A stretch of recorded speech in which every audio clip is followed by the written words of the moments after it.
마태복음 18장은 예수님이 우리에게 남겨주신 총 5편의 설교 가운데 4번째에 해당되는 설교입니다.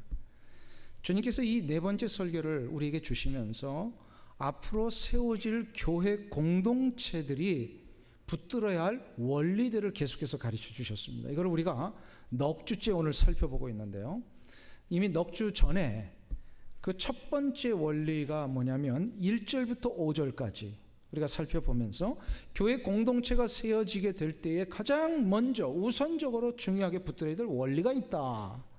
그래서 이 제자들이 이제 교회를 생각하면서 하나님 나라 안에서 누가 크냐 뭐 이런 거 가지고 키재기할 때, 네가 잘났냐 내가 잘났냐 막 이런 거 가지고 막 뽐내려고 할 때에 예수님이 단칼에 정리해 주셨죠. 지금 교회 공동체 안에서 그게 중요한 게 아니라 실은 교회 공동체 안에 구원받아 천국 백성이 될 수 있느냐, 이거 먼저 심각하게 생각하라는 거죠. 그래서 중생의 문제가 교회 공동체 안에 가장 중요한 원리다. 교회 들어오면 다 구원받아야 되는데 멀쩡히 앉아 있으면서도 구원받지 못한 채 그냥 이대로 가버리면 그보다 더 불쌍한 사람이 어디 있습니까? 그렇기 때문에 예수님께서 이 교회의 원리, 공동체의 원리를 세워주시면서 가장 첫 번째가 구원의 문제를 점검하라. 구원의 문제. 그래서 중생을 받았는지, 그걸 받았다면 그분들이 정말로 교회 안에서 겸손히 섬기고 있는지, 그리고 누구든지 아무리 연약한 소자라 할지라도 그를 하나님의 형상대로 지음받은 자로 인정하고 존중하라. 이게 이제 1절부터 5절까지 18장 그 첫 번째 교회 공동체 원리였어요. 두 번째 원리는 우리가 석주 전에 살펴본 대로 6절부터 10절까지의 원리입니다. 교회 공동체에서 제발 이것만큼은 하지 말라는 거예요. 교회 공동체 안에 이렇게 많은 다양하고 여러 가지 많은 일들이 있어 많이 이렇게 좀 이렇게 너그럽게 이렇게 포용할 수는 있지만 이것만큼은 절대로 하지 마라. 그게 바로 뭘까요? 실족시키지 말라는 거예요. 영혼을 실족시키지 말라. 넘어뜨리지 말라. 제발 이것은 해서는 안 된다. 주님이 말씀하셨어요. 그리고 우리가 지난주에 세 번째 원리로 12절에서부터 14절까지를 살펴봤습니다. 그것은 바로 교회 공동체가 이 세상에 존재하는 한 붙들어야 될 가장 중요한 사명이 하나 있다. 교회 사명, 잃어버린 뭘 찾아 나서라? 양. 잃어버린 한 마리의 양을 찾아 나서는 이 구원의 역사를 이루는 거, 하나님의 나라를 확장시키는 거, 이게 교회의 사명 중에 가장 중요한 사명입니다. 그리고 오늘 네 번째 내용이 이제 나오게 되는데요, 15절에서부터 20절까지가 네 번째 내용인데, 그것은 바로 우리가 이 교회 안에서 크고 작은 많은 일들이 일어났을 때 이 문제들을 해결하는 건강한 교회가 되는 방법을 가르쳐 주십니다. 건강한 교회 공동체가 이루어지기 위해서는 어떻게 해야 될 것이냐, 그것을 오늘 다시금 몇 가지의 원리로 나누어서 주님이 우리에게 가르쳐 주고 계십니다. 건강한 교회 공동체. 교회가 건강해야 되죠. 교회가 병들면 어떤 일이 일어나죠? 제일 먼저 이렇게 표면적으로 나타나는 현상, 교회가 건강한 뭐예요? 깨져. 뭐가 깨져요? 분열이 일어나고 아픔이 있고 막 상처가 있고요, 막 등 돌리고 서로가 막 그래요. 이게 병든 자들이에요. 병든 가정 보세요. 서로 그냥 같이 부부가요 각방 쓰고 등 돌리고 있고 대화도 안 하고, 부모 자식 간에 그냥 병든 가족들 보세요. 대화도 없어요. 교회도 그래요. 병이 들면요, 이 사단이 제일 좋아하는 게 그런 모습이잖아요. 교회가 하나 돼서 주를 찬미하고 영광을 돌려야 되는데 사단이 이거를 방해하기 위해서요 자꾸 분열을 시키고 아픔을 일으키고 주의 문제를 던지고. 그래서 건강한 공동체를 이루어야 된다. 건강한 공동체. 그러면 어떻게 해야 교회가 건강해질 수 있느냐? 오늘 본문에 보면 첫 번째 원리가 있습니다. 그게 바로 뭐냐면 교회는 천국의 권세를 가지고 죄 지은 자를 권징할 줄 알아야 된다. 한번 따라하겠습니다. 천국의 권세로 죄 지은 자를 권징하라. 권징이 뭐죠, 여러분들? 권징이 뭐예요? 권징. 일부에 벌하는 거. 그럴 줄 알았어요. 그 일부 예배 때도 비슷한 대답들이 나오셔서 권징하니까 뭔가 이렇게 권면해서 징계하라, 그런 뜻으로 우리가 요 한자가 요거밖에 없었기 때문에 처음에 번역을 할 때 그렇게 번역을 했어요. 근데 영어 번역은 조금 더 그 의미가 달라요. 영어를 뭐를 번역했어요? 권징을 discipline으로 했습니다. discipline이라는 건 뭐예요? 예, 훈육하는 겁니다. 훈련시키고 가르치고 그래가지고 원래 자리로 돌아오게 만드는 게 디스플린의 의미예요. 그러니까 그냥 후려치고 내려쳐서 그냥 하지만 혼내는 그런 뉘앙스가 이 권징에 있는데 실은 요 원래 의미는 그게 아닙니다. 오늘 본문 15절에서 17절을 한번 보세요. 15절에서 17절 말씀. 여기에 보면은 교회 안에 죄 지은 사람의 문제를 해결하는 세 가지 절차가 나옵니다. 첫 번째 절차 15절입니다. 같이 읽습니다. 내 형제가 죄를 범하거든 가서 너와 그 사람과만 상대하여 권고하라. 만일 들으면 내가 내 형제를 얻은 것이요. 자 보세요. 이거는 첫 번째로 죄의 문제가 일어났을 때에 그 죄 지은 자를 향하여서 다가가야 할 개인적인 권고를 얘기를 합니다. 권고. 누군가가 죄를 지었다면요, 그 죄를 본 사람이나 그 죄 지은 사람 때문에 피해를 본 당사자가 개인적으로 찾아가서 그 죄를 얘기해 주라는 거예요. 당신 이런 죄 저질렀잖아. 이렇게 얘기를 하라는 거예요. 그러면 이렇게 얘기를 할 때 보통 건강한 사람은 어떻습니까? 영적으로 건강한 사람들은 그 죄를 지적해 주면요, 그 죄에 대한 지적을 받고 회개를 합니다. 즉시. 이게 건강한 영적인 상태에 있는 사람이에요. 그 대표적인 사람이 누구예요? 성경에 다윗이 간음죄 저질렀어요. 이 간음죄는 하나님이 너무너무 싫어하시는 죄예요. 근데 이 간음죄 저지르고 나서 버젓이 아무렇지도 않은 듯 있었으니까 나단 선지자가 찾아와가지고 왕이여 당신 이런 엄청난 죄 저지르지 않았습니까? 그러니까 그 즉시로 어떻게 됐어요? 회개해요. 눈물로 회개했어요. 진짜로 회개를 했어요.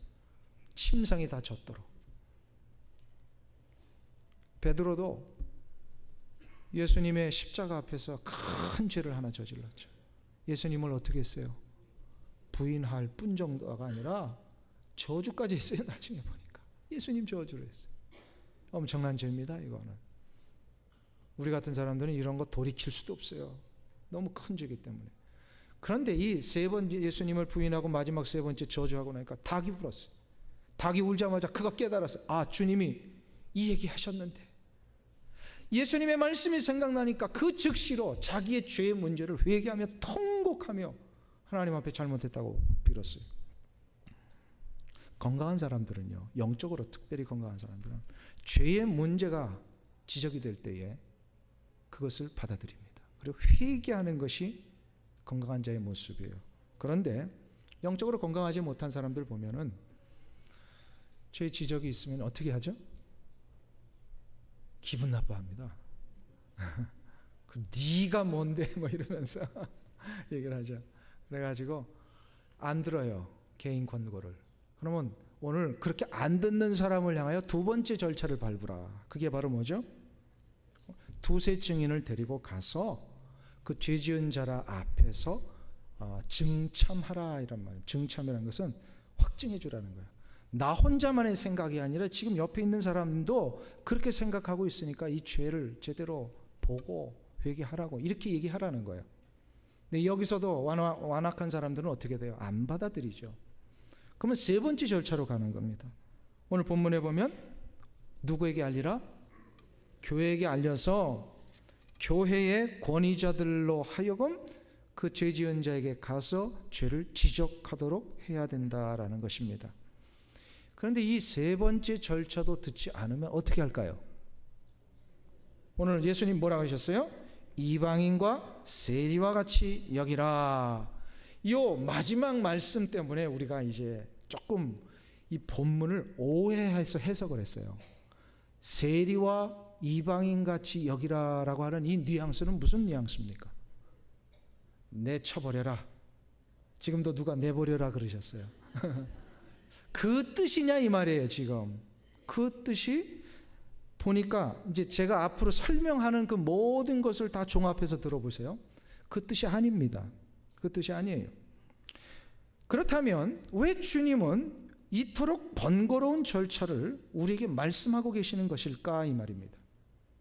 그냥 죄 지은 자 있으면 가차 없이 탁 잘라서 공동체 밖으로 쫓아내버리면 교회가 성결해질 수 있고요. 참 좋아요. 쉬워요, 문제가.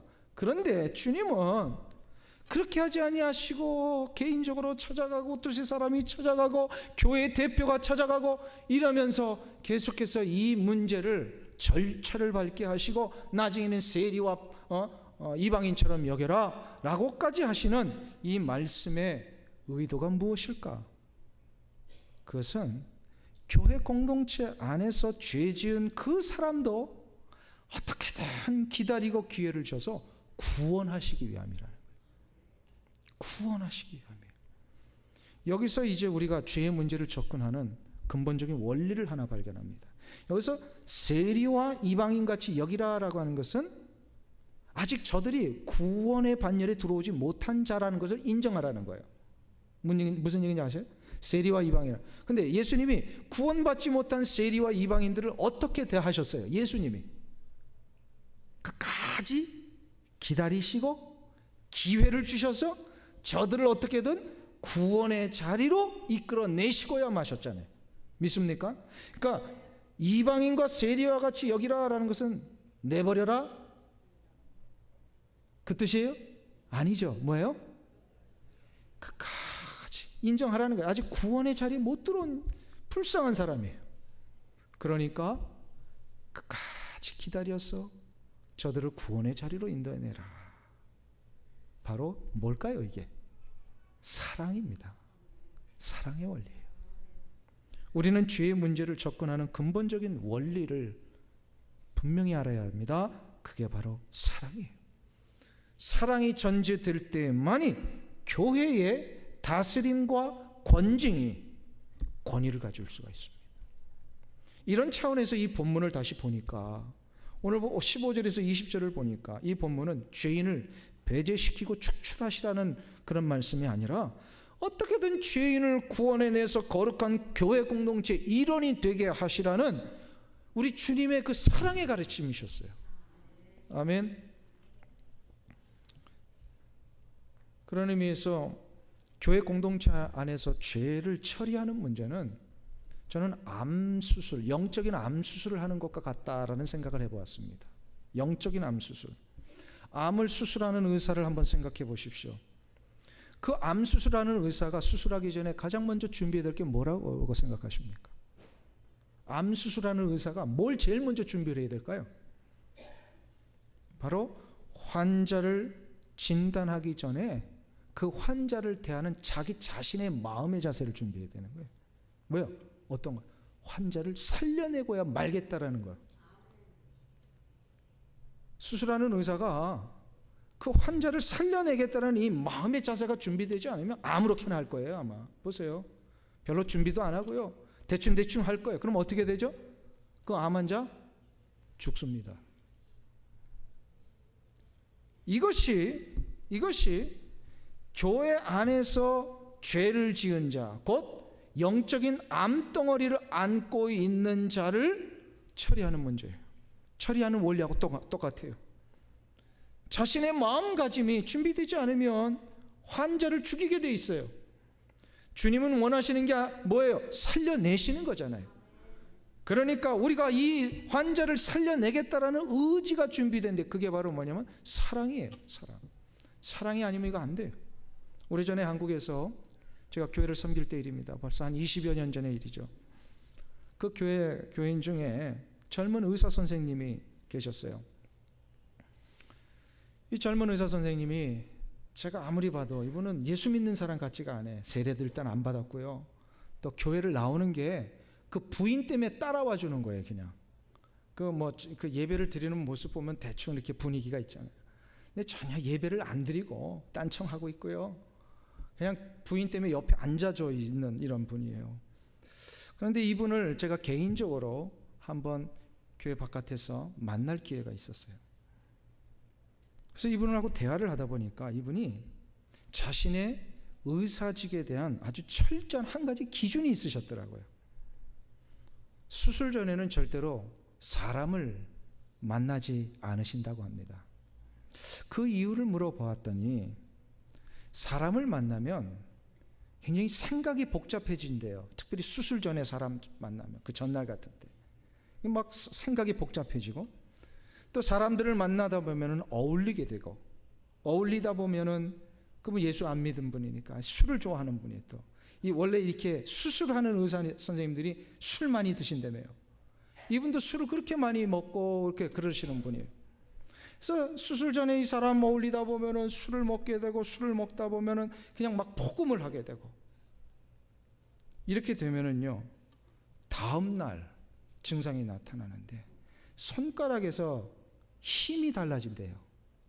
술을 먹기 전하고 술을 먹고 다음 날에 그 자신의 상태를 자기가 또 잘 아는 거예요. 그런가요? 한번 좀, 술을 많이 먹고 그 다음 날에는 이렇게 손가락에 힘이 달라질 정도 뭔가 변화가 있는 것 같아요. 아주 정교한 수술을 하셔야 되는데 손가락에 힘이 달라지니까. 그래서 한두 번 그런 경험을 하고 나서 이분이요, 젊은 의사신데 철저하게 이것만큼은 안 해야겠다. 그래서 수술 전에 절대로 술 먹거나 사람 만나거나 하지 않고 그 환자에게 집중하신대요. 차트를 보고 어떻게 해야 될 것인가 연구하고.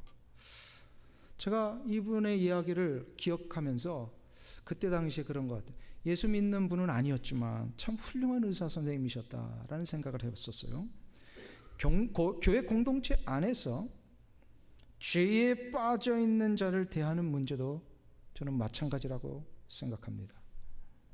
죄의 문제는 바로 그 영혼의 생명을 위태롭게 하는 영적인 암이잖아요. 영적인 암이에요. 그렇기 때문에 그 암을 제거할 수 있도록 도와줘야 돼요. 그래서 특별히 그 암을 제거하기 위해서 암을 제거하려는 누군가, 예를 들어서 우리가, 내 자신이 그 죄 지은 자를 향하여서 이제 다가가서 죄의 문제를 얘기를 할 때에 이것은 영적인 수술을 하는 거니까요, 만반의 준비를 해야 됩니다. 그냥 함부로 아무렇게나 생각 없이 달려갔다가는 어떻게 되죠? 그 사람 다 죽입니다. 전문의도 이것을 제대로 준비하지 않으면 그 수술할 때 사람 죽일 수 있는데, 하물며 우리 같은 사람들이요, 이 죄의 문제에 대해서 아무런 생각도 없다가 그냥 함부로 그 죄에 대해서 접근해버리면 그 암덩어리 가지고 있는 사람 죽을 수가 있어요. 그래서 제일 먼저 준비해야 될 게 뭐냐 하면 사랑입니다. 사랑. 저 사람을 살려내야 되겠다. 저 사람 실축시키지 않고 그 죄로부터, 잃어버린 저 삶에서부터 다시금 하나님의 거룩한 구원의 자리로, 생명의 자리로 돌아올 수 있게 해줘야 되겠다는 이 간절한 사랑의 마음이 준비되어야 되는 거예요. 그래서 고린도후서 2장에 보면 이 고린도 교회도 이런 많은 문제가 있었잖아요.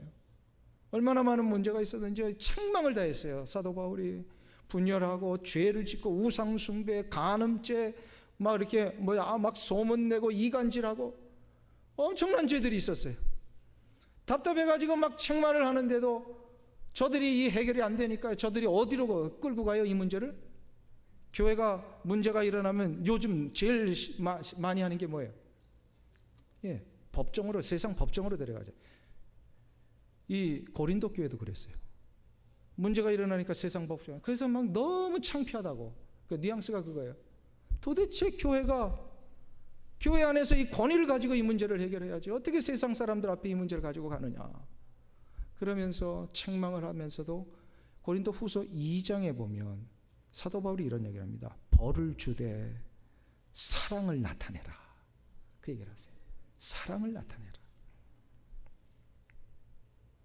그러니까 영적인 암수술을 함부로 하면 안 돼요. 아무나 암수술하는 게 아니에요. 아무나 암수술하는 게. 그러니까 내 안에 사랑이 준비되어 있는지를 점검할 줄 알아야 돼요. 사랑을 가지고 이것을 접근하지 않으면 다 죽어요.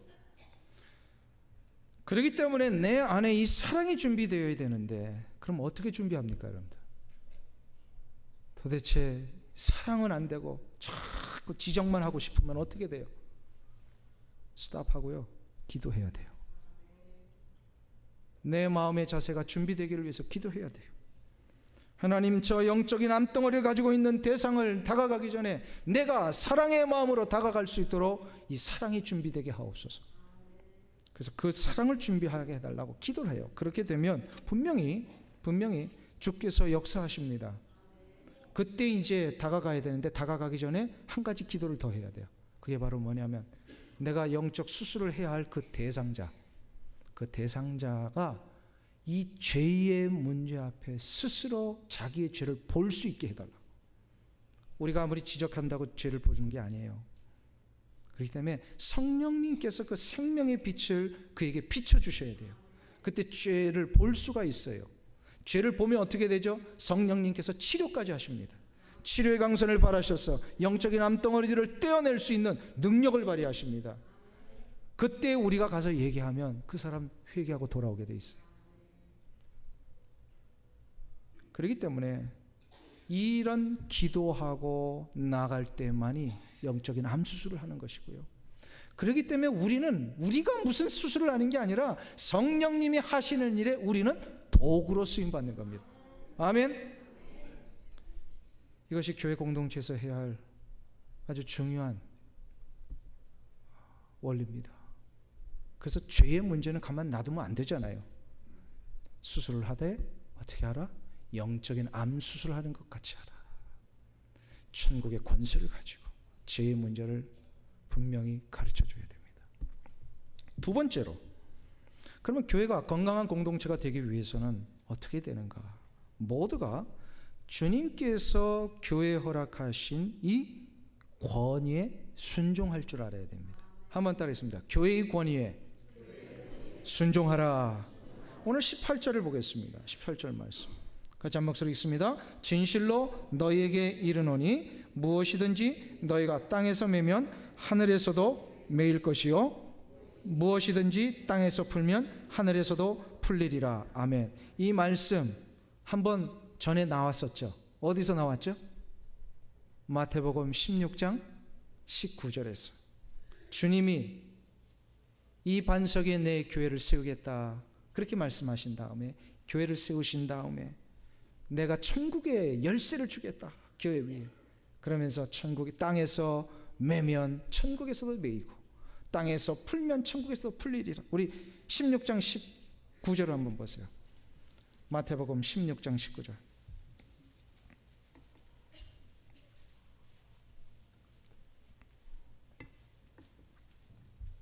같이 읽습니다. 내가 천국 열쇠를 내게 주리니 내가 땅에서 무엇이든지 매면 하늘에서도 매일 것이요 내가 땅에서 무엇이든지 풀면 하늘에서도 풀리리라. 아멘. 자 보세요. 예수님께서 가이사랴 빌립보 지역에 이제 들어오셨을 때 베드로가 그 유명한 고백을 하지요. 주는 그리스도시요 살아계신 하나님의 아들이십니다. 이 고백이 너무나도 훌륭한 고백이기에 예수님 기뻐하셨어요. 그리고 베드로가 한 이런 고백 같은 고백들을 하는 자들을 위해 어떻게 하시겠다고요? 교회를 세우시겠다. 교회를 세우시고 권위를 한 가지 부여하셨는데 바로 천국 열쇠를 주시면서 매고 푸는 권세를 주시겠다. 매고 푸는 권세. 이거 제가 마태복음 16장 강해를 하면서 이거 분명히 한번 설명드린 적이 있어요. 매고 푸는 권세가 뭐죠?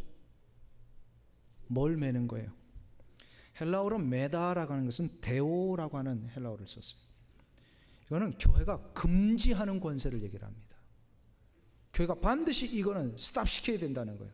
그게 바로 뭐라 그랬어요? 뭘 스탑시켜요? 죄를 스탑시켜야 돼요. 죄의 문제들이 막 일어날 때 스탑시켜야 돼요. 그 다음에 푸는 권세가 있어요. 이거를 헬라어로 루오라고 하는 단어를 썼어요. 이거는 뭐냐면 적극적으로 권하는 걸 얘기를 합니다.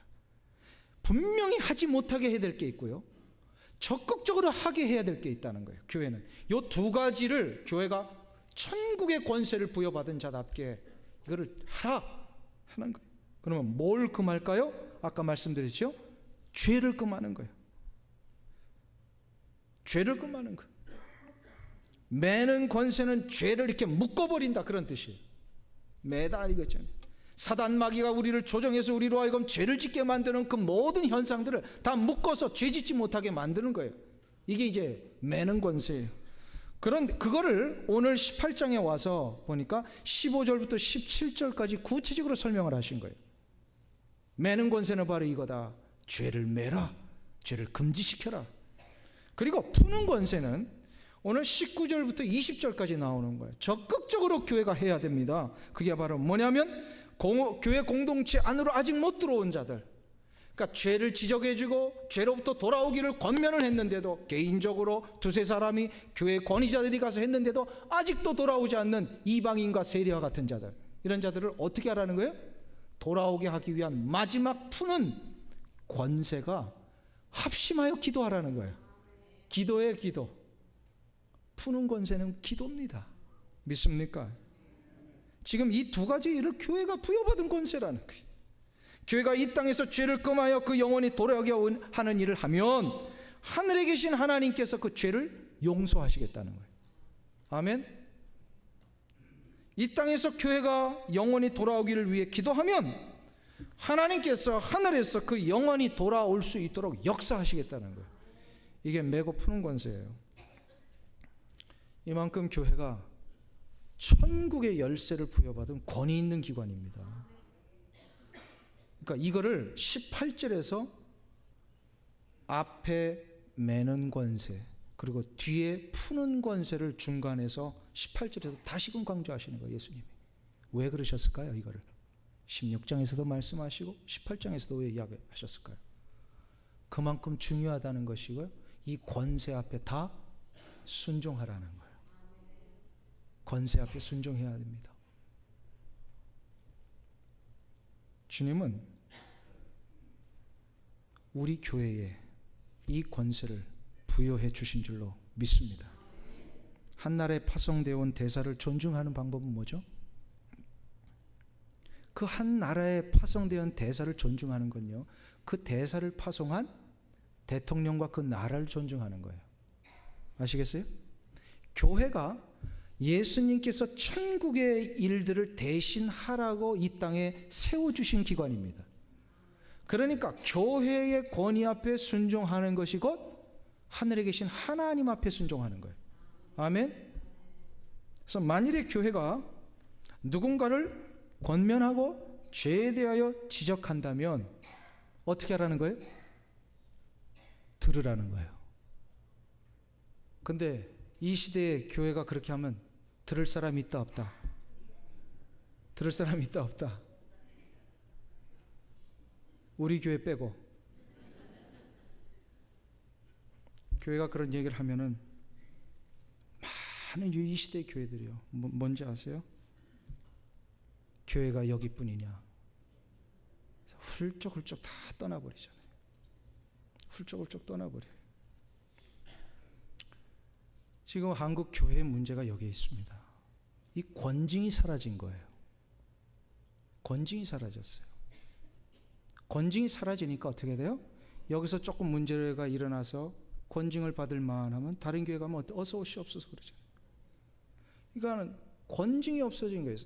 켈빈이 종교개혁을 마틴 루터에서 종교개혁이 일어나고서요, 켈빈은 그 종교개혁의 이 학문적인 신학적인 것을 제대로 정립해놓은 아주 위대한 학자잖아요. 켈빈이 개혁교회가 무엇인지를 이야기를 하면서 교회가 교회다워지기 위해서 세 가지를 제대로 해야 된다 얘기를 합니다. 첫 번째로 말씀의 선포입니다. 말씀이 제대로 선포되고 있느냐, 예수 그리스도의 십자가의 구원과 이 부활의 역사를 선포하는 것을 얘기를 해요. 이거 아닌 다른 세상적인 정치적인 얘기 하지 말라는 거죠. 말씀 제대로 선포되고 있느냐.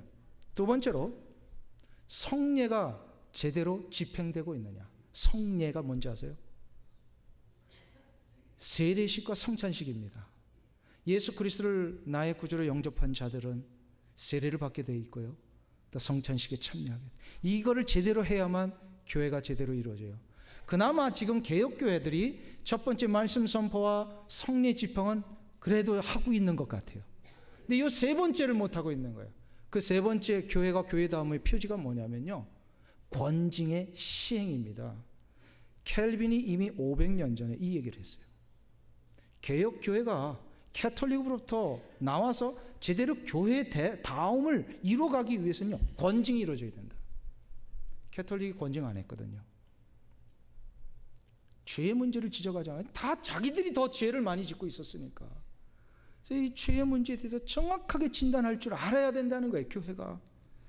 그런데 지금 이 21세기 한번 보세요. 교회들이 권징이 이루어지고 있는가? 아니에요. 아니에요. 그러니까 교회가 권징이 없어지니까 뭐예요? 권위를 잃어버렸어요. 문제가 여기에 있어요. 권위가 없어지니까, 권위가 없어졌는데 뭐 한마디 하면은 다 그냥 떠나버리고 말잖아요. 교회가 그냥 하루아침에 문 닫는 교회들이 얼마나 많아요. 그래서 주님께서 지금 이것을 미리미리 아시고요, 제발 이걸 하라는 거예요. 하라는 거예요. 주님께서 이토록 번거로운 절차를 우리에게 말씀하시는 이유가 뭔가요? 죄 지은 자는 처음부터 공동체 밖으로 쫓아내버리면 쉽지만 그렇게 하지 말고 교회 공동체 안에 죄 지은 사람 어떻게든 기다리고 기회를 주어서 저들을 구원해내시기 위하여 이 문제를 접근하는 모든 원리들을 교회도 붙들고 하나님의 그 거룩하신 일들을 위하여서 우리가 나갈 수 있다면 이것을 받는 성도들도 순종할 수 있게 됩니다. 한국 교회 위기는 여기 있었어요. 그래서 교회에서는 꾸중을 할 줄 알아야 돼요. 꾸중. 그리고 교회에서는 꾸중을 들을 줄 알아야 돼요. 이게 이루어져야 된다는 거예요. 옛날에 우리 한국 교회, 한국에서 다녀보신 분들은 아실 거예요. 교회마다요 아주 무서운 호랑이 같은 장로님들이 계셨어요. 어디 교회 오는데 슬리퍼 신고 옵니까? 왔다 하는 장로님 막 불호령이 떨어지는 거예요. 어디 교회 예배 드릴 때 껌을 씹습니까? 우리 교회는 아직 없는 것 같아요. 옛날에는 이렇게 여름에 여자분들 이렇게 막 파여진 거 이런 거 못 입고 오게 했어요. 반바지 못 입고 오게 했어요. 그런 거 입고 왔다가는 당장 그냥 불호령이 떨어지는 거예요. 그 호랑이 같은 장로님들한테. 이게 뭐예요? 교회가 권위를 가지고 바른 것을 가르칠 줄 알아야 된다는 거죠. 그러면 그때는 어떻게 했어요? 다 들었어요. 눈물 찔찔 흘리면서 다음부터는 안 그럴게요. 잘못해서 이랬다고. 근데 요즘 그랬다가는 큰일 나죠. 큰일 나요. 그러니까 이거 뭐 어느 누구도 이걸 감히 못하고 있는 거예요. 우리 교회 장로님들도 마음이 너무 좋아가지고 아무도 이런 얘기를 못 하시고 계세요 지금. 그래서 할 사람이 없으니까 담임 목사라도 해야 되겠다 생각했지만 저도 못 하겠더라고요. 저도 못 하겠어요. 그냥 한 영혼이라도 그냥 떨어져 나갈까봐 그냥 조마조마해가지고 제 자신도 아직도 이게 참 아직 멀었죠. 그런데 한번 다시 생각해 보세요.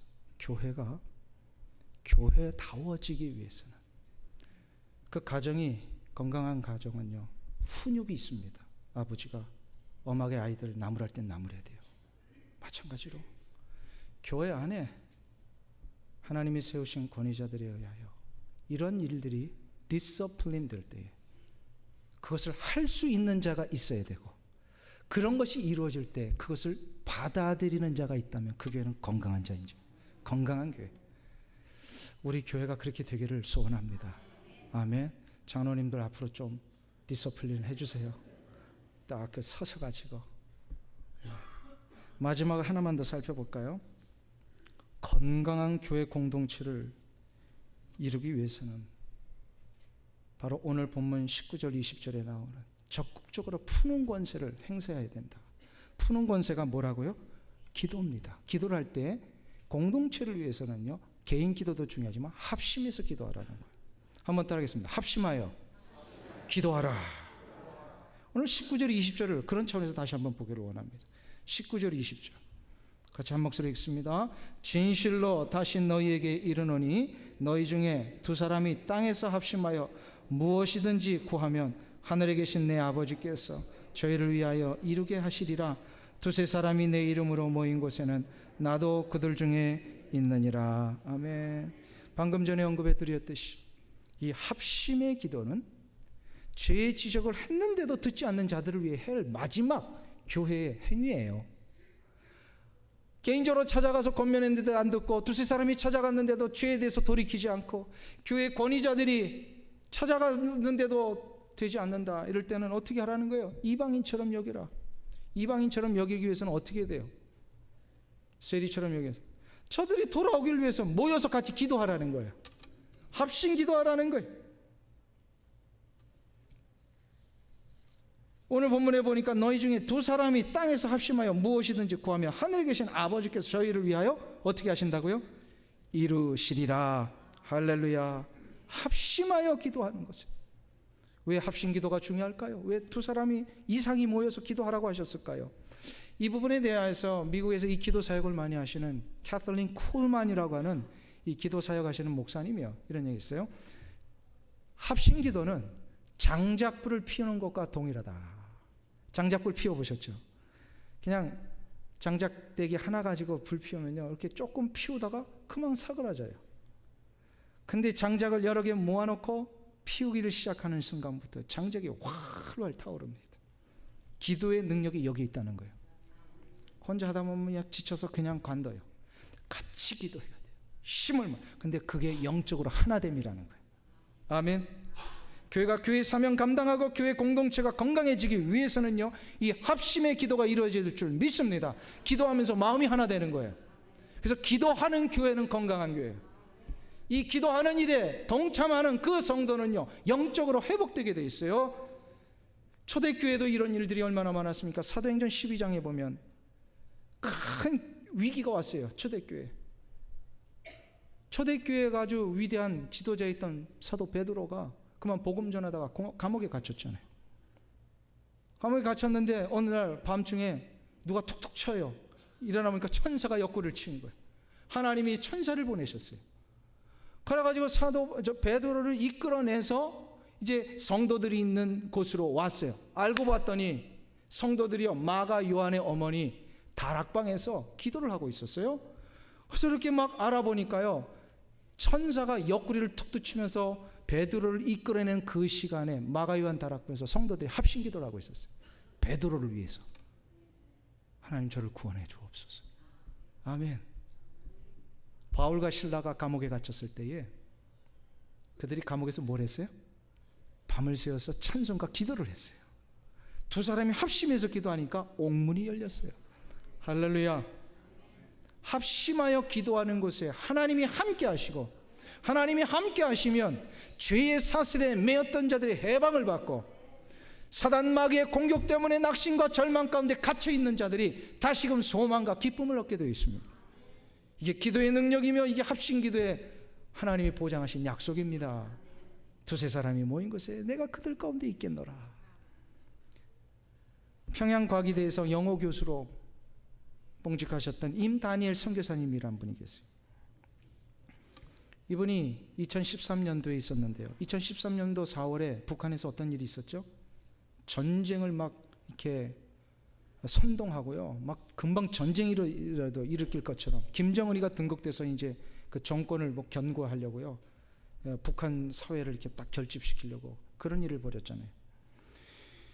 이 2013년 4월에 북한의 전쟁의 위협이 극에 달했을 때에 평양과기대에 이 교수로 헌신하셨던 세계에서 오신 40명의 선교사님들이 계셨습니다. 이 선교사님들에게도 위기가 찾아온 거예요. 북한 중앙방송에서요, 김정은이가 나타나서 평소에 뭘 입었죠? 이 인민복을 입었던 김정은이가 전투복을 갈아입고 나왔대요. 그러니까 전쟁하겠다라는 거예요. 그리고 학생들이, 그 평양과기대 학생들이요, 공부하러 온 학생들이요, 평소에 인민복 입고 왔다가 이 학생들이 다 전투복을 입고 나온 거예요. 그러니까 교수들이 놀랬죠. 이거 전쟁 일어나는구나, 큰일 났구나. 그래가지고 마음이 동요하면서 이 일을 하면 어떡하느냐. 그래서 이제 외국에서, 특별히 서양에서 오신 이 선교사들은 굉장히 합리적이니까, 그래서 김정은이가 중앙방송에서 외국 사람들은 빨리 나가라고, 이제 전쟁이 일어나니까 외국 사람들 생명 담보 못 한다고 막 이러니까요, 서양에서 온 선교사들이 회의를 하기를 시작합니다. 모여가지고 어떻게 할까? 미국에서 오신 분들은 스웨덴 대사관을 통해서 나가자. 또 뉴질랜드와 호주에서 오신 분들은 영국 대사관을, 그때 영국 대사관이 있었나 봐요, 대사관을 통해서 우리 빨리 출국하자 이러면서 막 그 서로가 의견들이 막 갈라지고, 평양과기대 선교사로 왔는데 선교사들 40명이 막 마음이 막 흐트러지기를 시작을 했어요. 이때 미국에서 오신 나이가 지긋하신 교수님 한 분이 이렇게 얘기를 하더랍니다. 이럴 때일수록 우리는 합심해서 기도해야 합니다. 우리가 철수를 하든 안 하든 간에 하나님 앞에 마음을 막 기도합시다.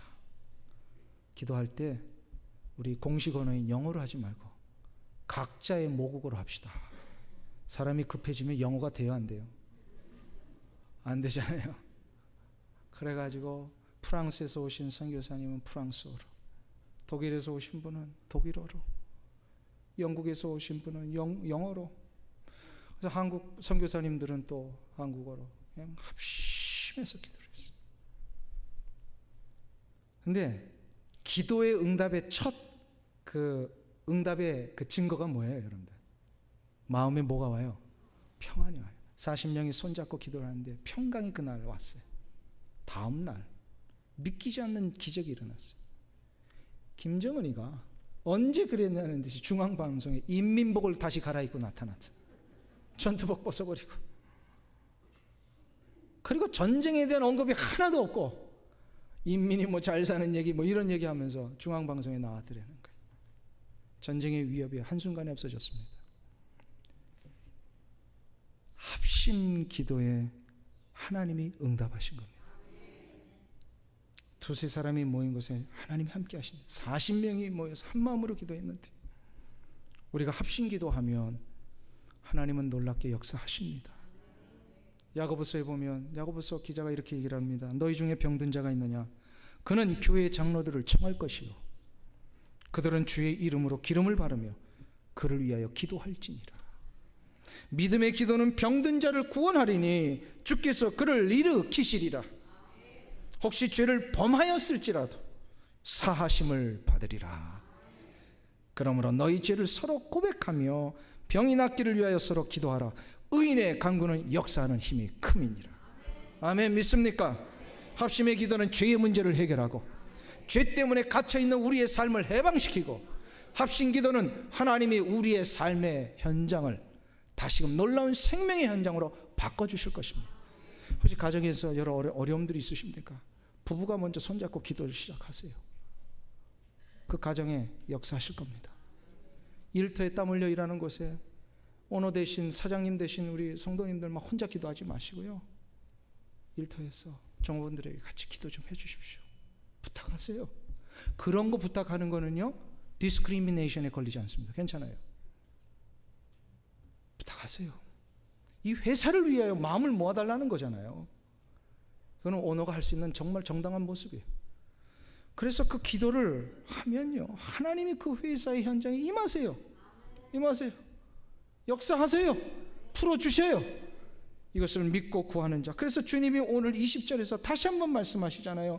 두세 사람이 내 이름으로 모인 곳에는 나도 그들 중에 있느니라. 할렐루야. 이 은혜의 역사가 여러분들 가운데 일어나시기를 간절히 축원합니다.